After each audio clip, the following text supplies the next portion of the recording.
Hello class, this is Ankit and I'm the faculty of Current Affairs and Static GK at Success Mantra.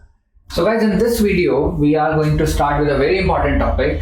The topic for today's discussion is multilateral organization. You must have gone through this topic a multiple number of times. हम जब भी बात करते हैं multilateral organizations की, तो हमें पहले ये बेसिक समझ आता है कि इसमें बात होती होगी कुछ ग्रुप्स की, जिसमें कई सारे देश, लेटरल हम बोल रहे हैं तो यहाँ पर कई सारी कंट्रीज, मल्टी है यानी number of countries are involved in the organisation. अब बहुत सारे मल्टीलेटरल ऑर्गेनाइजेशंस के बारे में आपने अलग अलग टाइम पर सुना है, पढ़ा है, या उनके रिगार्ड में कुछ एक फैक्ट्स जाने हैं. तो जब हम मल्टीलेटरल ऑर्गेनाइजेशंस की बात करते हैं तो हमें कुछ एक की एस्पेक्ट्स पता होना चाहिए. कोई भी मल्टीलेटरल ऑर्गेनाइजेशन क्यों बना है, पहली चीज. क्या करता है, दूसरी चीज. कौन से मेंबर्स हैं, तीसरी चीज. क्या हिस्ट्री है, चौथी चीज. प्रेजेंट सिनेरियो में कैसे टास्क कर रहा है, पांचवी चीज. और कुछ एक खास फैक्ट्स एसोसिएटेड जो कि बिल्कुल ही हम कहें कि उसकी पिक्युलैरिटी को दर्शाता है, कुछ एक उसकी यूएसपी को बताता है. तो इस तरीके से हम इस टॉपिक को कवर करते हैं. अब सिंस हम लोग वीडियो में बहुत ज्यादा डिटेल में कोई टॉपिक तो नहीं लेंगे, but yes we are going to have a look at some of the very important points about few of the multilateral organisation.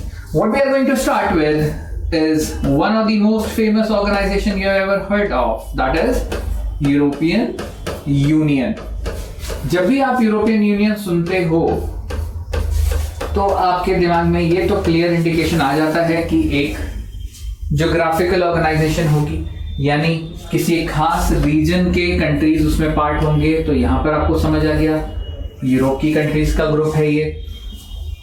और हर एक टॉपिक जो हमका एग्जाम पर्सपेक्टिव में इंपॉर्टेंट है, उसके साथ आपको ध्यान ये रखना है कि वो पूछता है, एग्जामिनर हमेशा वो फैक्ट्स पूछना है की कोशिश करता है जो रीसेंट पास्ट में अराउंड ईयर बैक तक में जो चीजें हुई हों, वो फैक्ट एसोसिएटेड जो होंगे वो उस एक खास एक साल में से होगा, बट क्वेश्चंस कहीं से भी उस टॉपिक में से पूछे जा सकते हैं. स्पेशली अगर मैं बात करता हूँ क्लैट लेवल के एग्जाम्स की, if I talk of DULLB या मैं BHU की बात करूंगा या मैं IELTS की बात करूंगा, तो मैं कहूंगा यहाँ पे सिर्फ फैक्ट्स जानने बस उतना ही इंपॉर्टेंट है. लेकिन जब मैं कहूंगा क्लैट तो मुझे कॉन्सेप्चुअलिटी के अकॉर्डिंगली, कॉन्सेप्चुअल मैनर में यूरोपियन यूनियन के बारे में थोड़ी बहुत चीजें पता होनी चाहिए. थोड़े सब्जेक्टिव नॉलेज मेरे को इसके बारे में होना चाहिए, यानी परव्यूज एंड परसेप्शंस कैसे बनेंगे इस पर.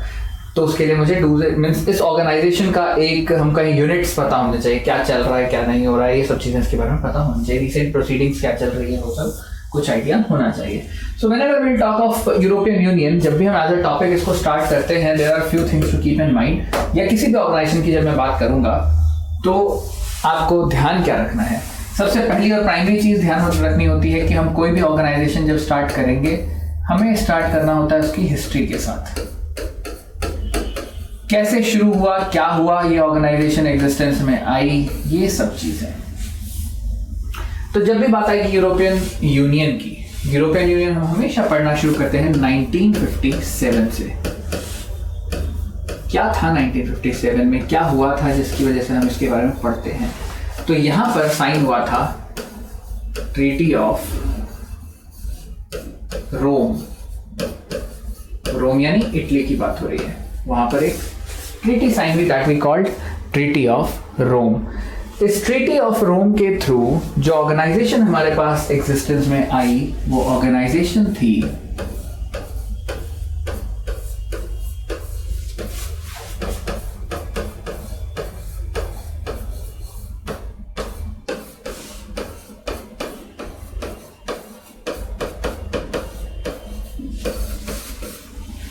European economic cooperation. क्या, कौन सी ऑर्गेनाइजेशन?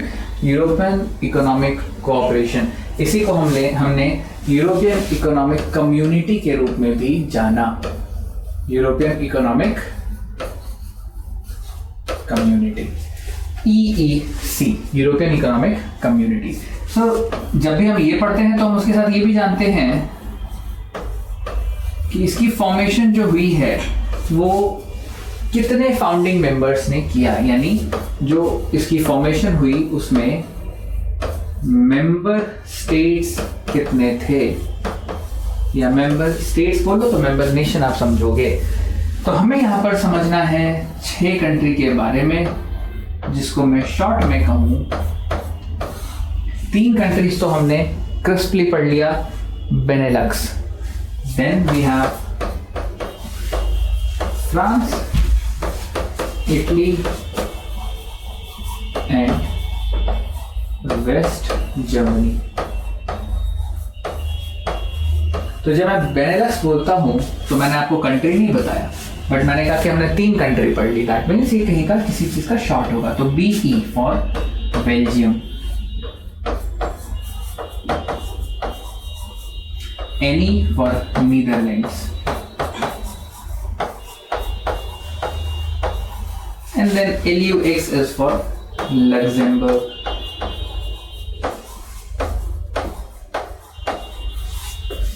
बेनेलक्स यानी Belgium, Netherland, Luxembourg, France, Italy and West Germany. West Germany आज जिसको हम जर्मनी नाम से जानते हैं, वेस्ट जर्मनी 1949 यानी वर्ल्ड वॉर सेकेंड के बाद एग्जिस्टेंस में आया था with his capital city at Bonn. Then 1990 में ये वापस से मर्ज हो गया, खुद एक अपनी एंटिटी इसने गवाई और ये जर्मनी का पार्ट हुआ। तो 1949 से 1990 तक ये वेस्ट जर्मनी था, later on it was called as Germany. तो ये 6 कंट्रीज हो गए इसके फाउंडिंग मेंबर्स। अब मैंने ये यूरोपियन यूनियन ही क्यों पिक किया, तो आपको सबसे पहले समझना होगा इस यूरोपियन यूनियन का रीसेंट पास्ट में न्यूज क्या है। सबकी हम कहें माइंडसेट जो हमारा है वो एक ही न्यूज की तरफ जाएगा। हम सब ने एक न्यूज अभी रिसेंट पास्ट में पढ़ा, दैट ग्रेट ब्रिटेन का एग्जिट हो गया फ्रॉम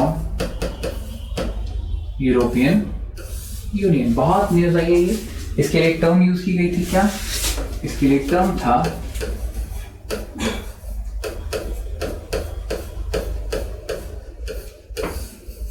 ब्रेक्सिट, यानी Britain's exit from the European union. ये ब्रिटेन ने एग्जिट तो किया है जनवरी में यानी 2020 में,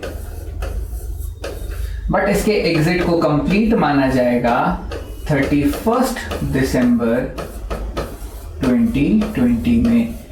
तो ये 11 महीने जो हम कह रहे हैं, ये 11 महीने का अंतर किस लिए? These 11 months were given to the Great Britain for, हम कहें एक ट्रांजिशन की तरीके से आप कह सकते हो। ट्रांजिशन मतलब क्योंकि बहुत सारी पॉलिसीज चेंज करनी पड़ेंगी, तो उसके लिए हमने एक इनको ट्रांजिशन का पीरियड दिया। इनको क्या, हम कहें यूरोपियन यूनियन को भी ये ट्रांजिशन पीरियड का टाइम मिला कि वो अपनी सारी चीज़ों को रीस्टेबलाइज कर सके। सो ये तो एक यूरोपियन यूनियन का बेसिक सा कॉन्सेप्ट है। अभी मैंने यूरोपियन यूनियन पे नहीं आया, अभी हम जो जिस टॉपिक को हमने डिस्कस किया as of now is European economic cooperation या यूरोपियन इकोनॉमिक कम्युनिटी। अब अगर हम बात करते हैं यूरोपियन यूनियन की, पर्टिकुलरली यूरोपियन यूनियन शब्द की एग्जिस्टेंस पे आ जाएं, तो आपको चलना होगा साल 1993 में, 1993। क्या हुआ 1993 में? 1993 में हमारे पास आई मास्ट्रिक्ट ट्रीटी। मास्ट्रिक्ट नीदरलैंड में एक शहर है, वहां पर एक ट्रीटी साइन हुआ। इस ट्रीटी से हमारे पास एग्जिस्टेंस में आया यूरोपियन यूनियन। अब आज की बात की जाए तो ये यूरोपियन यूनियन में प्रेजेंटली एज ऑफ नाउ, हम अभी की बात कर रहे हैं, वी हैव 27 पार्टिसिपेटिंग नेशंस। कितने देश? 27 देश। तो यहां ध्यान ये रखिए, it was 28 in this year but is now one lesser because of the exit of Britain. Britain छोड़ गया सब कुछ, अब याद नहीं उसको अब कुछ, तो ब्रिटेन चल दिया, बच गए कौन? 27 देश।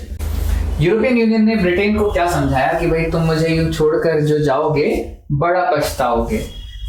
ब्रिटेन ने कहा जा रहे हैं हम, अब लौट के ना आएंगे। लेकिन यहाँ समझने वाली बात यह है कि भाई इससे कुछ ब्रिटेन को फायदा हुआ होगा, तभी तो उसने एग्जिट किया। At the same time European union अगर उससे मना रहा है तो प्रोबेबली यूरोपियन यूनियन को कुछ नुकसान हो रहा है। या हम कहें vice versa is also true, European union को कुछ फायदा हो जाए, ब्रिटेन को कुछ नुकसान हो जाए। तो प्रोज एंड कॉन्स इसका डिस्कस करने वाली पॉइंट है, बिल्कुल है। But before that, European Union की जब भी बात की जाती है, अब तक कोई एग्जिट नहीं करके गया था। अब तक इसमें कंट्रीज ऐड हो रही थी, 6 से 12, 13, 14 करते करते 27 और 28 कंट्रीज इसमें ऐड हो गई थी। देन फर्स्ट कंट्री जो एग्जिट किया यूरोपियन यूनियन से, दैट इज ब्रिटेन। इससे पहले कोई भी कंट्री यूरोपियन यूनियन से एग्जिट नहीं की थी। तो ब्रिटेन तो बहुत खास है जो आपको याद रखना है। वहां क्या चला, तो ब्रिटेन में जो प्रधानमंत्री वहां के थे उन्होंने, यानी अभी तो हमारे पास at present is Boris Johnson, इनसे पहले थेरेसा मे वगैरह रही, या उनसे पहले भी जो प्रधानमंत्री रहे डेविड कैमरून, सबके टाइम पर ये चीज चलती रही कि भाई हमें एक, क्योंकि वहां पर उन्होंने किया एक रेफरेंडम या प्लेबिसाइट का मतलब क्या होता है, लोगों से पूछा जाता है, राय लोगों की ली जाती है। तो रेफरेंडम में ये बात रखी गई कि एग्जिट किया जाए या ना किया जाए, क्या चाहते हो आप लोग। तो इस रेफरेंडम में जो रिजल्ट आया, इट वाज कि भाई 52% लोग अप्रॉक्स कहते थे कि we should exit from European Union, whereas rest of the 48% people said भाई रह लेते हैं यूरोपियन यूनियन के साथ, ठीक है, विद यूरोपियन यूनियन हमें रहना चाहिए, so as to reap out the future benefits। But ultimately majority के साथ चीजें चलती हैं, मेजॉरिटी ने कहा भाई छोड़ दो, तो डिसीजन लिया गया कि हम यूरोपियन यूनियन को एग्जिट कर जाएंगे। अब बात आती है कि यूरोपियन यूनियन में ऐसा क्या है जो लोग उससे जुड़े रहना चाहते हैं, या ये एक एग्जिट कर गया, क्या यूरोपियन यूनियन की खासियत है। तो जब भी हम बोलते हैं यूरोपियन यूनियन, इस यूरोपियन यूनियन को एक एंटिटी के तरीके से देखा जाता है। They have a single internal market system. क्या है इनका? Single internal market system. मतलब यूरोपियन यूनियन के जितने भी कंट्रीज होंगे, आप एक नेटिव कंट्री से किसी होस्ट कंट्री में चले जाते हैं, आपको टैक्स से लेकर हर एक चीज सेम मिलेगी। जो एक कंट्री से दूसरे कंट्री में प्रोडक्ट गया, उस पर टैक्स में कोई वेरिएंस नहीं। हर एक देश से दूसरी जगह लोगों का मूवमेंट बहुत आराम से होता है, कोई क्रॉस बॉर्डर चेक्स नहीं है। तो इस तरीके से इन्होंने कर्व किया है बाकी सारे सिस्टम को, एक single internal market system create की, so as to make it a bigger entity, बहुत बड़ा ग्रुप बनाने के लिए। तो इसके साथ ही अब ध्यान देने वाली बात यह है कि इसमें क्या होता है, क्रॉस बॉर्डर चेक्स को इन्होंने खत्म किया है। ये क्रॉस बॉर्डर चेक्स यहाँ पर नहीं होते। क्रॉस बॉर्डर चेक्स नहीं होते तो लोगों का मूवमेंट बहुत स्मूथ होता है। आपने सुना कई बार, आपने टीवी पर एड्स देखे, न्यूज़पेपर में एड्स देखे कि 6 डे 7 नाइट हनीमून ट्रिप इन Austria, France, Italy, Germany, Luxembourg. अब सबसे पहले दिमाग में ये आता है, यार इतने सारी कंट्रीज में घूम रहे हैं हम, 5 दिन और 6 दिन और 7 दिन के ट्रिप कर रहे हैं, कभी फैमिली ट्रिप, कभी कोई ट्रिप, कभी कोई ट्रिप, तो ये इतने सारे वीजा हमें कैसे मिलेंगे। पहला बड़ा सवाल तो ये आता है, वीजा तो चलो पासपोर्ट आपके पास है, बट हर एक कंट्री में एक्सेस के लिए यू नीड वीजा। लेकिन यूरोप में क्या होता है, आपने एक कंट्री की एंट्री का अपना वीजा बनवाया, the same will be applicable to all. आपको बहुत ज्यादा मेहनत मशक्कत इसमें नहीं करनी पड़ती। दैट इज वाई कि वहीं के टूर एंड ट्रैवल जो पैकेजेस बुक किए जाते हैं, सबसे ज्यादा वहीं पर होता है। और अगर आप ग्लोबली भी देखते हो तो स्पेन हो या फ्रांस तो दुनिया में सबसे ज्यादा इंटरनेशनल टूरिस्ट को अपने यहाँ रखता है। At one point in time, एक समय पर वहां पर जितनी नेटिव पॉपुलेशन है उससे कई बार ज्यादा लोग वहां पर फॉरेनर्स होते हैं। सालाना 9 करोड़ लोगों का मूवमेंट है वहां पर, आबादी 6, सवा 6, 6.5 करोड़ की है। सिमिलरली स्पेन में भी 8, सवा 8 करोड़ लोग आ जाते हैं, 5, 5.5 करोड़ की आबादी है। तो इस तरीके से वहां पर इतनी फ्लेक्सिबिलिटी दी गई है, यूरोपियन यूनियन ने इतना अच्छा उसका सिस्टम मैप दिया है कि वहां पर लोगों को ज्यादा प्रॉब्लम नहीं होती है एक जगह से दूसरी जगह मूव करने के लिए। और दैट इज वाई इस ऑर्गेनाइजेशन की अपनी ब्रांड वैल्यू है जो उसको बाकियों से अलग बनाती है। इसी के साथ अगर मैं जब भी क्रॉस बॉर्डर चेक्स की बात करते हैं तो हम एक कंट्री से दूसरे कंट्री मूवमेंट के लिए हम एक और चीज को यहाँ पर पढ़ते हैं, and that is again a very important thing. वो क्या है, तो यहाँ की जो वीजा पॉलिसी है, दैट इज कॉल्ड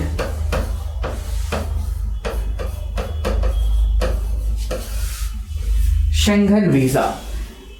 लिखते हम शेंजेन है, पढ़ते इसको शेंगन है। शेंगन वीजा पॉलिसी, इसका मतलब कि एक कंट्री से दूसरी कंट्री जाने के लिए कोई वीजा की जरूरत नहीं। जिस कंट्री में आप हैं उसी का वीजा लेकर आप दूसरी कंट्रीज में रोम अराउंड कर सकते हैं। There are around 26 countries which accept the Schengen visa. Then there is another visa policy जो कुछ कंट्रीज वहां पर फॉलो करती हैं, that is called Nordic passport union. जैसे नॉर्वे वगैरह का अपना रहता नॉर्डिक पासपोर्ट यूनियन। तो ठीक है, ये वीजा पॉलिसीज हुई। अब ये सब चीजें, इतनी फ्लेक्सिबिलिटी जो हम दे रहे हैं, तो डेफिनेटली ऑर्गेनाइजेशन की वैल्यू भी इससे बढ़ती है और लोगों का sense of confidence towards this organisation ये भी कहीं ना कहीं बूस्ट होता है।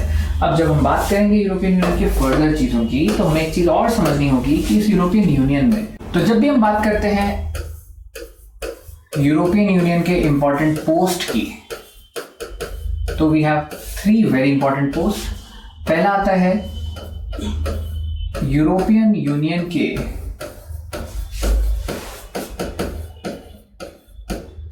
कमीशंस के, यूरोपियन यूनियन कमीशन के प्रेसिडेंट।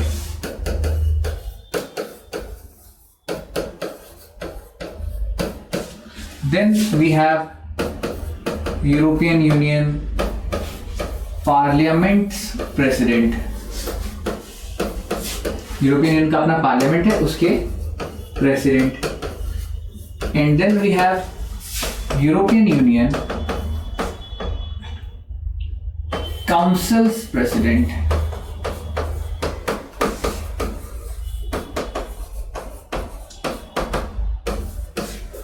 कमीशन के प्रेसिडेंट, पार्लियामेंट के president, as well as council के प्रेसिडेंट। तो जब भी हम बात करेंगे, अभी की अगर हम बात करते हैं कमीशन, यूरोपियन यूनियन कमीशन के प्रेसिडेंट कौन है, so we have Ursula von der Leyen. Ursula von der Leyen. She is the European Union's Commission's President. जब भी हम यूरोपियन यूनियन के पार्लियामेंट के प्रेसिडेंट की बात करेंगे, यूरोपियन यूनियन पार्लियामेंट के प्रेसिडेंट कौन है, तो वी हैव डेविड ससोली। जब भी हम डेविड ससोली, जब भी हम बात करेंगे यूरोपियन यूनियन काउंसिल के प्रेसिडेंट की, वी हैव चार्ल्स मिशेल।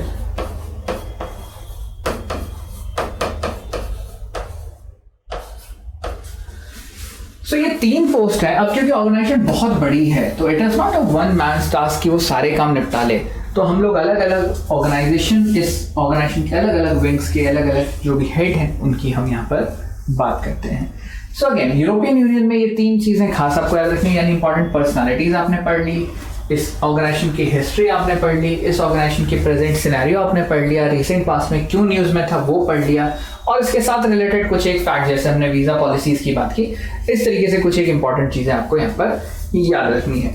सो ये एक मैंने आपको आइडिया दिया कि किसी भी ऑर्गेनाइजेशन को जब हमें पढ़ना है, सो बेसिक आइडेंटिटीज हमें क्या क्या ध्यान रखनी है, उतना आपको अंडरस्टैंडिंग होनी चाहिए। आई होप आपको यहाँ तक चीजें समझ आई होंगी। Now let's move with the other organisation. So European Union, जब भी हम बात करेंगे यूरोपियन यूनियन के साथ आप क्या याद रखोगे, एक और चीज, वो है इसके हेडक्वार्टर्स। तो यूरोपियन यूनियन का हेडक्वार्टर कहाँ बैठता है, ये बैठता है ब्रसल्स में। ब्रसल्स कहाँ है, तो it is the capital city of Belgium. और जब भी हम बात करते हैं यूरोपियन यूनियन के पार्लियामेंट की, तो यूरोपियन यूनियन का पार्लियामेंट बैठता है स्ट्रासबर्ग में।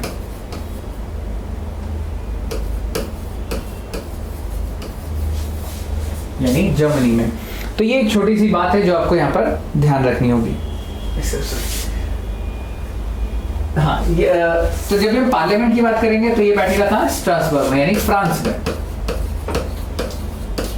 और जब भी हम बात करते हैं हेडक्वार्टर की, हेडक्वार्टर बैठता है ब्रसल्स में, यानी बेल्जियम में।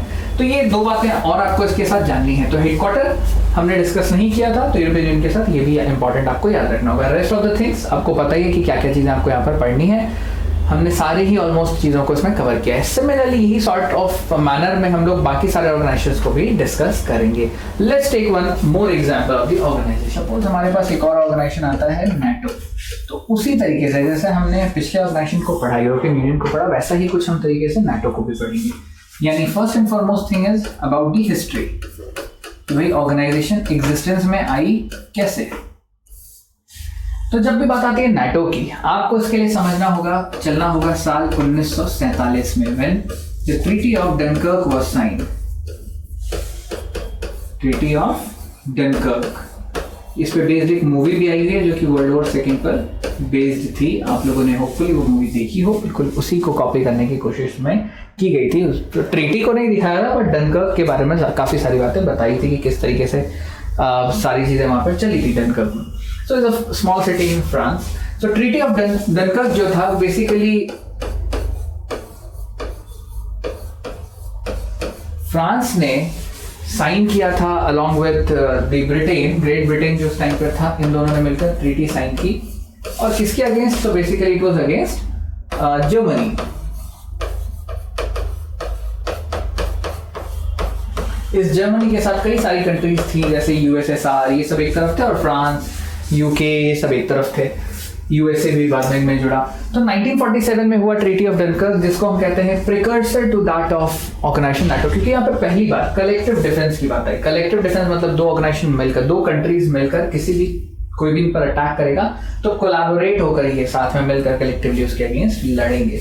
यही हम कहते हैं कि प्रिकर्सर था ऑफ द ऑर्गेनाइजेशन नाटो। जब भी बात आएगी नाटो की तो आप हमेशा ध्यान रखोगे कि यही है उसका प्रिकर्सर, यानी treaty of Dunkirk. Then just the very next year 1948 में ट्रीटी ऑफ ब्रसेल्स साइन हुआ।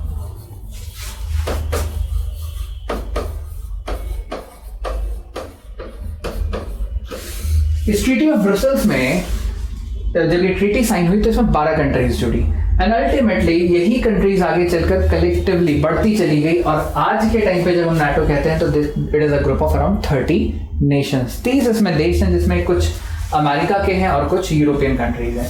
सो मिलकर ग्रुप बना 30 कंट्रीज का। अब आते हैं नाटो ऑर्गेनाइजेशन फॉर्म जो हुई वो कब हुई?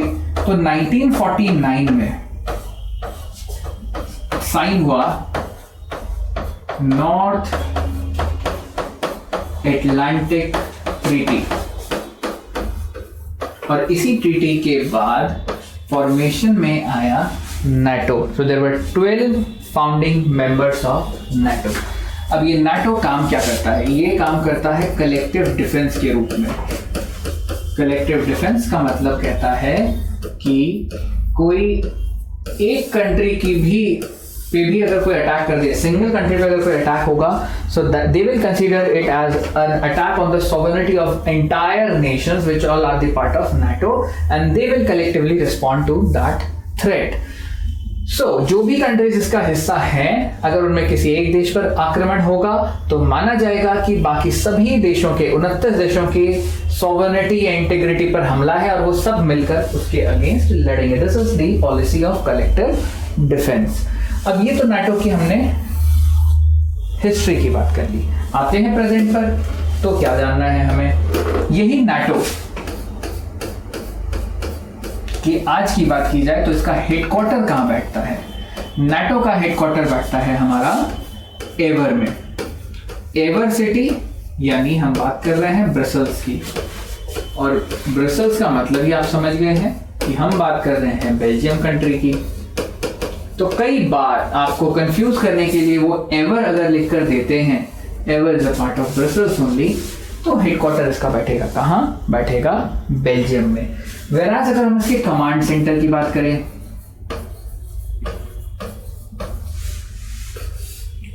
इसका कमांड जो बैठता है वो बैठता है मॉन्स में, और ये मॉन्स सिटी भी कहाँ है? It is again in Belgium. अब जैसे हमने जब पढ़ा European Union, we got through few of the very important persons जो या उनका पोस्ट जो कि यूरोपियन यूनियन में इंपॉर्टेंट थी। सिमिलरली यूरोपियन यूनियन की तरह ही नाटो में भी कुछ एक पोस्ट हैं जो हमारे लिए बड़े इंपॉर्टेंट है। नाउ लेट्स डिस्कस दो 3 इंपॉर्टेंट पोस्ट। वहां पर भी यूरोपियन यूनियन में हमने 3 ही पढ़ा था, यहाँ पर भी हम लोग 3 इंपॉर्टेंट पोस्ट की बात करने वाले हैं। सबसे पहली चीज आती है, जब भी हम बात करेंगे नाटो के ओवरऑल स्ट्रक्चर की, उसमें सबसे खास आदमी होता है, 3 लोगों की बात हमें करनी है। The first is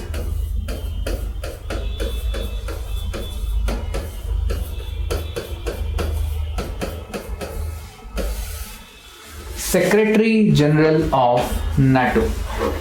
Whosoever is the Secretary General is the administrative head of the organization NATO. और at present कौन है हमारे पास? We have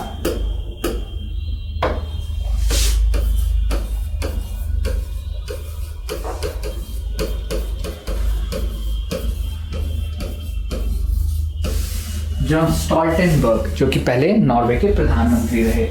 he is the present secretary general of North Atlantic treaty organisation. NATO is North Atlantic treaty organisation. तो सबसे primary post हमारे पास कौन सी आती है? हमारे पास सबसे प्राइमरी पोस्ट आती है सेक्रेटरी जनरल, जो कि एडमिनिस्ट्रेटिव हेड होते हैं नाटो ऑर्गेनाइजेशन के. Then the second most important person is the chairman of NATO military committee. NATO की मिलिट्री के हेड यानी नाटो मिलिट्री के जो भी चेयरमैन होंगे वो सेकंड मोस्ट इंपॉर्टेंट पोस्ट होती है.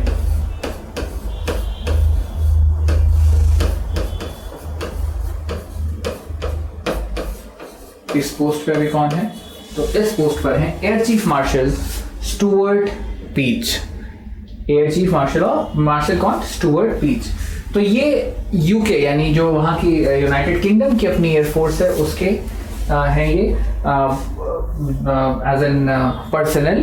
तो यही अभी प्रेजेंटली हेड कर रहे हैं इसकी मिलिट्री कमिटी को, chairman of NATO military committee.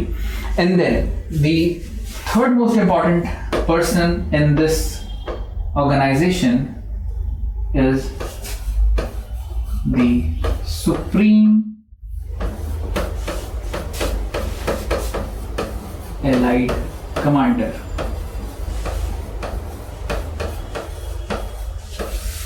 तीसरी पोस्ट जो हमारे पास आती है वो आती है सुप्रीम अलाइड कमांडर की.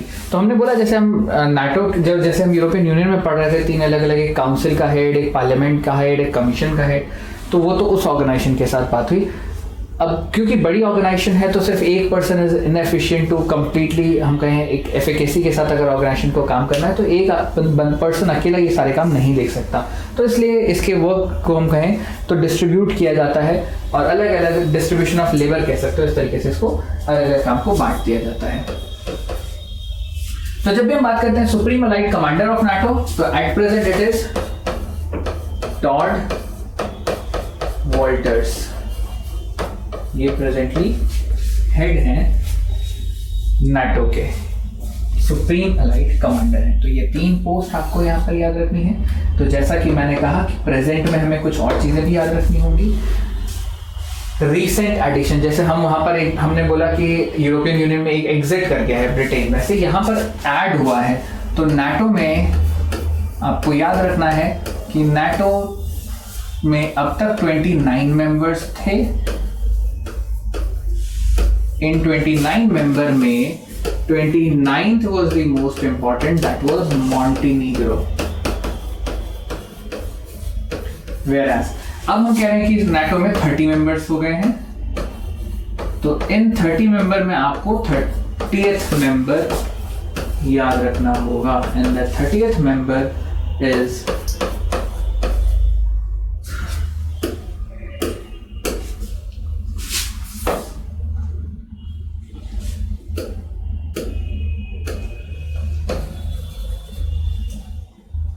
North Macedonia. ये नॉर्थ मैसेडोनिया कंट्री, आपको मैसेडोनिया आपने सुना होगा. नॉर्थ मैसेडोनिया जो है ये यूगोस्लाविया से अलग होकर बना था 90s में. तो ये दो कंट्रीज आप याद रखिएगा, 29वां और 30वां.